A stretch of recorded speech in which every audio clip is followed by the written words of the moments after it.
Hi guys, today is an exciting day for a lot of shooters, especially video shooters, and not just because Mark Bennett has released a new video. No, the first ever 1.8 zoom lens has arrived for full-frame mirrorless cameras. This is for the E mount and for the L mount as well. It is from Sigma, the Sigma Art Lens 28 to 45 f1.8. And Sigma says that you can think of this as a full-frame version of their ridiculously popular 18 to 35 f1.8. That lens was released a very long time ago. That is an APS-C lens. This one is a full-frame 1.8 zoom lens. And yes, it is a big lens. It is not small and light by any means. It is 950 grams, but that is what you would expect. It's just physics. If you're going to make an f1.8 zoom lens, it's going to have to be a little bit hefty. And 950 grams is not that bad, by the way, because that's about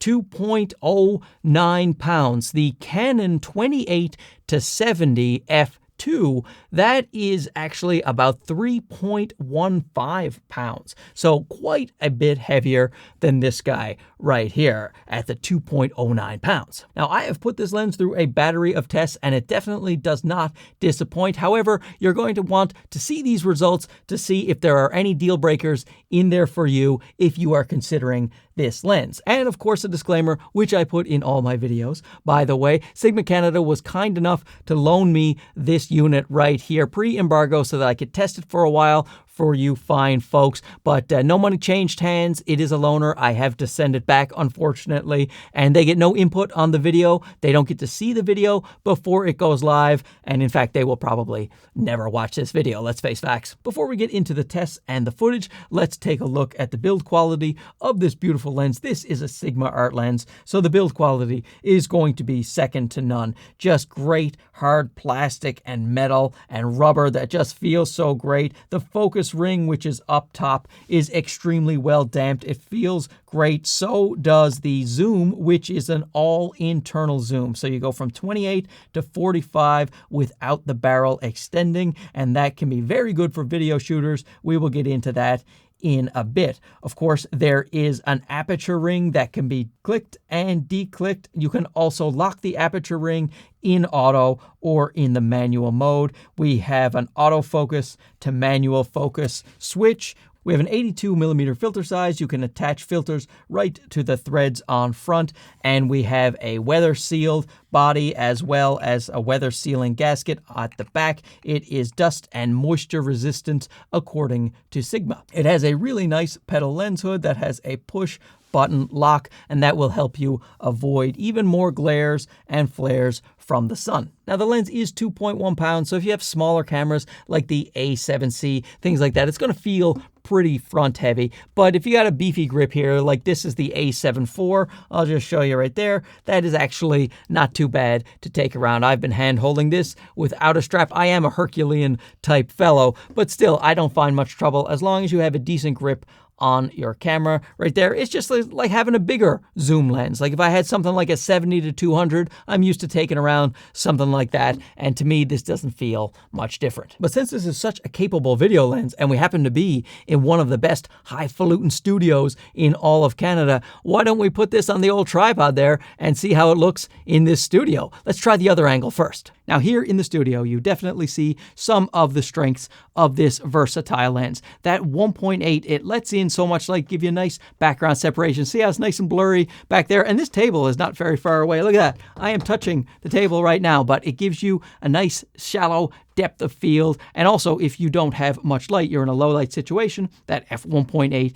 is going to do you fantastic. So if you're doing interviews, documentaries, studio work, and right now I'm shooting at about 35 millimeters, that is a great focal length to shoot video in my opinion, but I can also just zoom out. Here I am at 28 millimeters if I want to get a wider shot, or coming all the way into my gorgeous face right here at 45 millimeters. So that 28 to 45 when it comes to video work can be very, very useful for people. And of course, that 1.8 constant all the way through. This is a bit close. Let's back it up a little bit. We don't need to be that cozy. And right, get my YouTuber blue light in the background. Ah, there we go.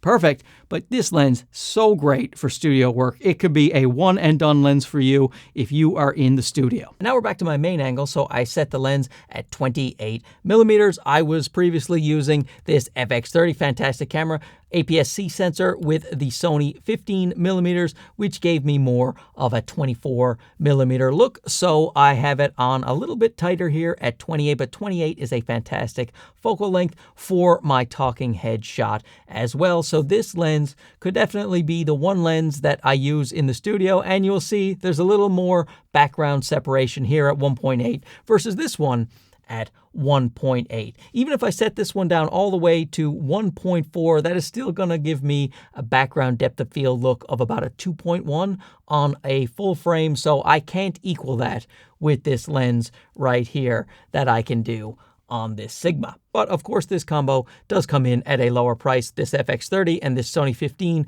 compared to that ZV-E1 and this Sigma lens. So this is another reason that many video shooters will love this lens. Gimbal work. Let's say you're running and gunning, like the kids like to say, on a gimbal. This is a DJI RS4. You'll definitely want a larger gimbal, something with a higher payload like the RS4 or the RS4 Pro from DJI, something like that, because this is a bigger, heavier lens. But the gimbal is on right now. Everything is working fine. It balanced, no problem. And because of all that internal zooming action that happens, even if you zoom from 28 to 45, it doesn't stress out the motors. It doesn't freak out. The weight does shift a tiny bit towards the front when you go from 28 to 45, but not enough to need to rebalance like you would have to do if it externally zoomed, if the barrel actually extended. So that's great. You can go back and forth between 28 and 45, and your gimbal will be just fine. Have that constant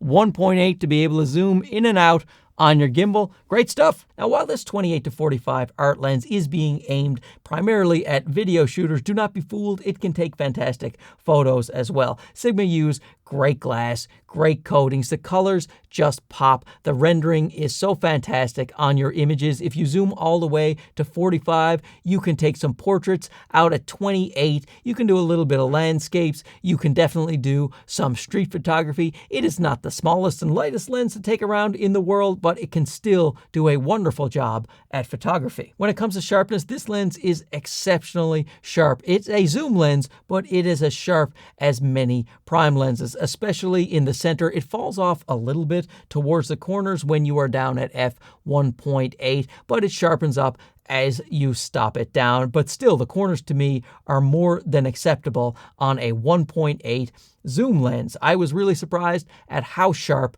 this lens was. The old 18 to 35 APS-C lens, that is showing its age at this point, and if you have higher megapixel cameras, you will notice that that image is a fair bit softer than what you would require these days, but this lens does not disappoint in terms of the sharpness. The autofocus is as good as it gets when it comes to this lens. They use the new Sigma HLA system, which is on par, in my opinion, to any Sony autofocus system. Whether you're tracking, whether AFC, AFS, it doesn't matter. It will get your subject every time. It will stay locked on, and not just in regular light, in extreme low light. So I went out to the east wing of my estate and just take a look at what happened.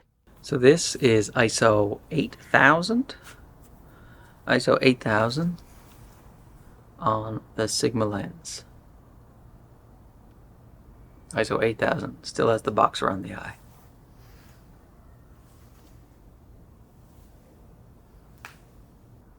And this is the max 102,400 ISO on the A7 IV.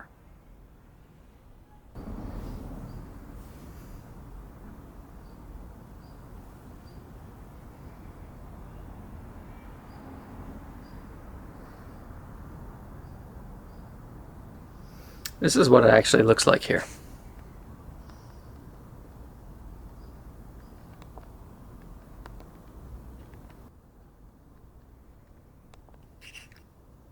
At the end there, I had all the lights off. I was standing pretty much in the dark, but because the A7 IV is so good in low light, combined with that lens, it didn't lose autofocus. It just kept the box around the eye. I was amazed. With focus breathing, Sigma says this is on par with the 18-35 that they had out years ago, and people seemed pretty happy with the focus breathing on that lens. But I will say that if you are racking focus from extremely far distances to close distances and you're doing it quickly, you will notice some focus breathing, especially at the wide end. Out at 45, there is very minimal focus breathing, even when you are testing it to its extremes. However, at 28 millimeters, you will notice some focus breathing if you make a transition from really far away to really close, especially very quickly. So I do wish it was a little bit better when it comes to focus breathing, but I understand that this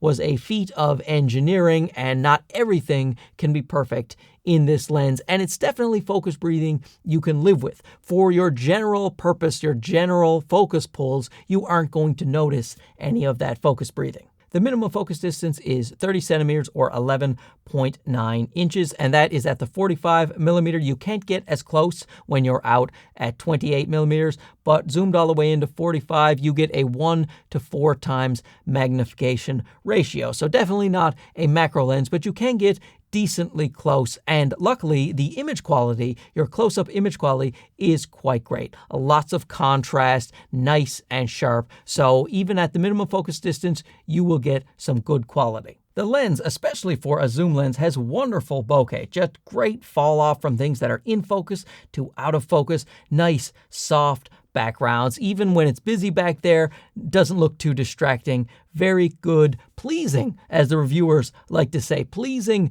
bokeh. And not just the bokeh, oh, the bokeh balls, my friends. I know you love those bokeh balls. When you get the fairy lights and you get those out of focus, Sigma has been killing it lately with the bokeh balls. They just look so good. There's a little bit of cat's eyeing towards the corner, but the balls themselves, they're so clean. No jokes, everybody. So clean and round. There is virtually no onion ringing. Sigma, the out of focus bokeh balls are my favorite coming out of Sigma lately with all of their lenses. They just look so good. You're going to want to leave the in-camera corrections on because at the wide end, you will see some barrel distortion and some heavy vignetting down at 1.8, and at the long end at 45, you will also see some heavy vignetting at 1.8, but you will also see pincushion distortion. Now, I was already provided with a Lightroom profile that corrects all of these things, so I never consider barrel distortion, pincushioning, or vignetting to be much of a problem because they are easily correctable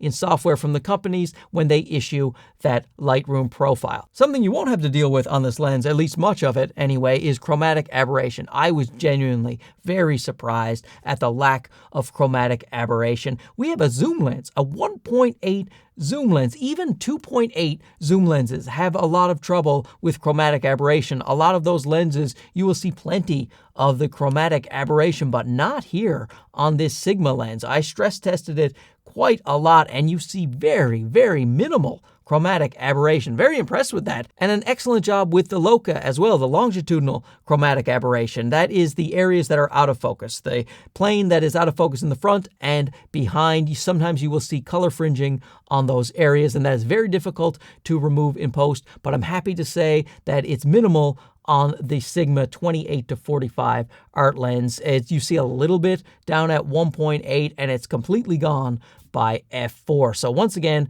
very impressed with that. Flare and ghosting is also very well controlled on this lens. Even without the lens hood, you see minimal flaring and ghosting, and you see nice 22-point sun stars. It has 11-bladed aperture, so you get 22-point sun stars, and you do start to see those really at around f8, right up until f16, where they get quite strong. I actually really like the sun stars coming out of this lens, which once again surprised me, it being a zoom lens and all. Overall, an outstanding performance by this lens. Really, the only weak parts are the size and weight of this lens and a bit of focus breathing when you are at 28 millimeters. And the price for this lens coming in at $13.49, I think is more than reasonable for this quality of lens, also being an f1.8 zoom lens that is extremely versatile for video shooters and photo shooters alike. Now let's cut back to the FX30. So big thanks to Sigma Canada for sending this over for review so you guys